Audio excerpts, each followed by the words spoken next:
আসসালামু আলাইকুম ওয়া রাহমাতুল্লাহ। আজ আমরা জান্নাতে যাওয়ার ছোট তিনটি আমল জানব। মহান আল্লাহ তাআলা তার বান্দাদের ভালোবাসেন, তাই তার বান্দাদের ছোট ছোট অনেক আমলের বিনিময়ে অফুরন্ত সওয়াব দান করেন।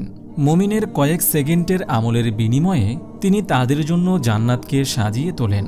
কিন্তু যাদের অন্তরে শিরকের বিষ থাকবে, মহান আল্লাহ তাআলা তাদের জান্নাতে প্রবেশ করাবেন না। রাসূল সাল্লাল্লাহু আলাইহি ওয়াসাল্লাম তার সাহাবীদের এমন একটি দোয়া শিক্ষা দিয়েছেন যে আমলটি করলে শিরিক থেকে রক্ষা পাওয়া যাবে। মাকিল ইবনে ইয়াসার রাদিয়াল্লাহু তাআলা আনহু থেকে বর্ণিত, আমি আবু বকর সিদ্দিক রাদিয়াল্লাহু তাআলা আনহুর সঙ্গে নবী করিম সাল্লাল্লাহু আলাইহি ওয়াসাল্লামের কাছে গেলাম। তিনি বলেন, হে আবু বকর, নিশ্চয়ই শিরিক পিপিলিকার পদচারণ থেকেও সতর্কতার সাথে তোমাদের মধ্যে লুকিয়ে থাকে। আবু বকর রাদিয়াল্লাহু তাআলা আনহু বলেন, আল্লাহর সঙ্গে অপর কিছুকে ইলাহ রূপে গণ্য করা ছাড়াও কি শিরিক আছে? নবীজি সাল্লাল্লাহু আলাইহি ওয়াসাল্লাম বলেন, সেই সত্তার শপথ যার হাতে আমার প্রাণ, শিরিক পিপিলিকার পদধ্বনির চেয়েও সূক্ষ্ম। আমি তোমাকে এমন কিছু দোয়া শিখিয়ে দেব যা পাঠ করলে তুমি শিরিক থেকে রক্ষা পাবে। তুমি বলো, আল্লাহুম্মা ইন্নী আউযু বিকা আন উশরিকা বিকা ওয়া আনা আ'লাম ওয়া আস্তাগফিরুকা লিমা লা আ'লাম। দোয়াটি আবার বলছি, আল্লাহুম্মা ইন্নী আউযু বিকা আন উশরিকা বিকা ওয়া আনা আ'লাম ওয়া আস্তাগফিরুকা লিমা লা আ'লাম। অর্থ, হে আল্লাহ, আমি সজ্ঞানে তোমার সঙ্গে শিরিক করা থেকে তোমার কাছে আশ্রয় চাই এবং যা আমার অজ্ঞাত তা থেকেও তোমার কাছে ক্ষমা চাই। আদাবুল মুফরাদ, হাদিস নম্বর 721।